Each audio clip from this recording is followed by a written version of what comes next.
Receiving incoming transmission. Stand by.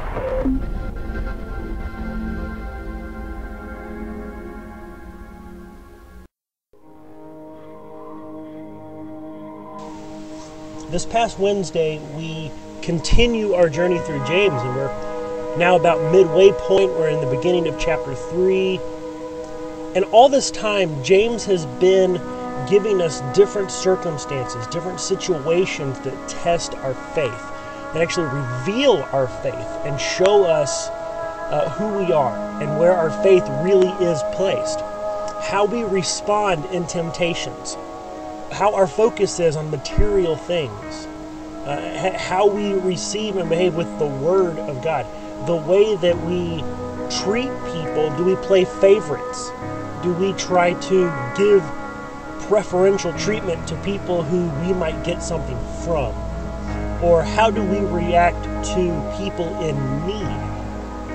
You know, and he says that our faith is shown out by how our behavior is in these situations. And so here in chapter 3, verses 1 through 12, he's continuing this theme, and he's addressing the way we use our words, the way we use the tongue. The Bible talks about the tongue or the mouth, and it's our words, what comes out of our mouth, the way we speak.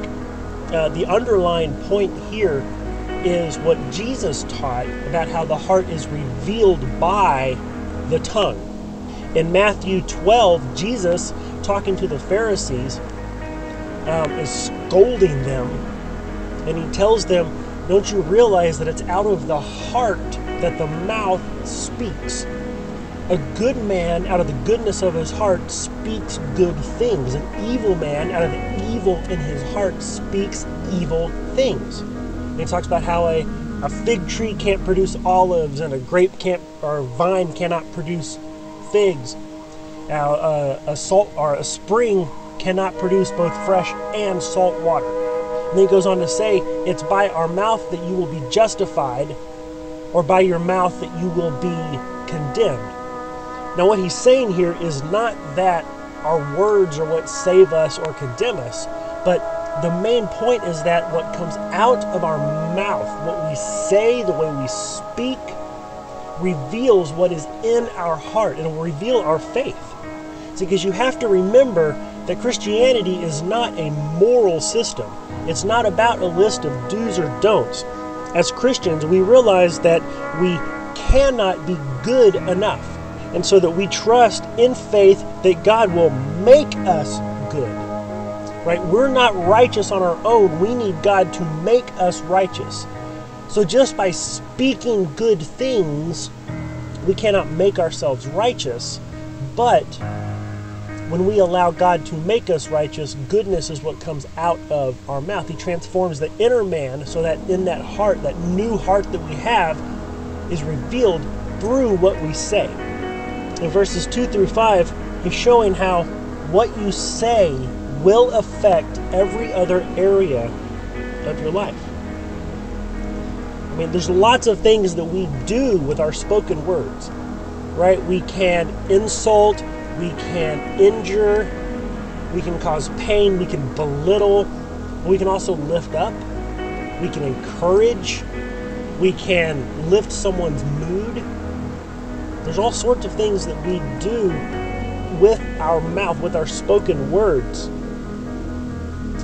And actually, one of the things that we can do is we can actually change the way we feel. We can change our own attitude and our own mindset with the way we speak. James points out that the tongue is like the bridle of a horse or the rudder of a ship. This little thing can direct the course of the entire vessel. And just like our tongue can change the course of our whole person, our whole being, if we speak good things, let me say it this way. If we're in a bad mood, but we choose not to focus on the bad mood, and instead we focus on good things, so we speak good things, we can change our attitude. And the opposite is true. If we just focus on negative and all we do is nyeh, nyeh, nyeh, nyeh, nyeh, and talk about the negative, we change our attitude. And James also says that the person who can control their tongue is a perfect person.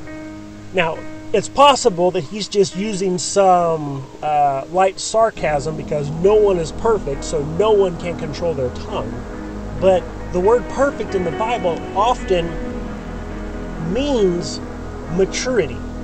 So if a person is able to control their tongue, they are a mature person. Do you want to know that you're mature? And remember, James is talking about faith. Do you want to know that you're mature in your faith? Do you want to know that you are growing closer and more deeply in your relationship with Christ? How's your mouth? Can you control your mouth? See, the crazy thing is, a lot of us can. We just either choose not to or don't realize we can. One of the youth mentioned that if someone is getting on him, he just can't help himself. He has to, get back. He has to, stick up for himself. He can't let that lay. He has to speak back, and it usually gets him in trouble. But then, several minutes later, this same student comments that there's things his coach says that makes him mad, but he can't respond to the coach because the coach can get him in trouble and whatever, so he holds his tongue. That very same thing that he does with the coach, he can do with anyone, but we choose not to. And here's the thing. The tongue, if you can learn to control your mouth, the discipline, the self-control, the spiritual disciplines at work in controlling your tongue are the very same things that give you victory over any other sin. If you're struggling with lust, if you're struggling with obedience, if you're struggling with greed and coveting, whatever it is, those spiritual things, if you can learn to discipline your tongue, that is the hardest thing to discipline is your tongue. And if you can get that, you can get anything. So James is saying here, let your tongue be the measure of where you are spiritually. Are you even saved? Do you even speak the things of God? How well are you at controlling your tongue? How much do you allow what you say to reflect glory and honor and praise upon the God of the universe that created you and then saved you? And so here is my challenge to the youth, and I'll challenge it to anyone else listening to this. For the next week, take stock, keep track, give thought and observation to what do you speak? What are the things that you say? Are they good things? Are they honoring things? Are they uplifting things? Are they things that give praise and glory and honor to God? Or do they tear people down and seek to give praise and glory to you? Where is the focus of your tongue? How well do you control your tongue? And what do your words say about you and the condition of your heart? For it's out of the heart that the mouth speaks.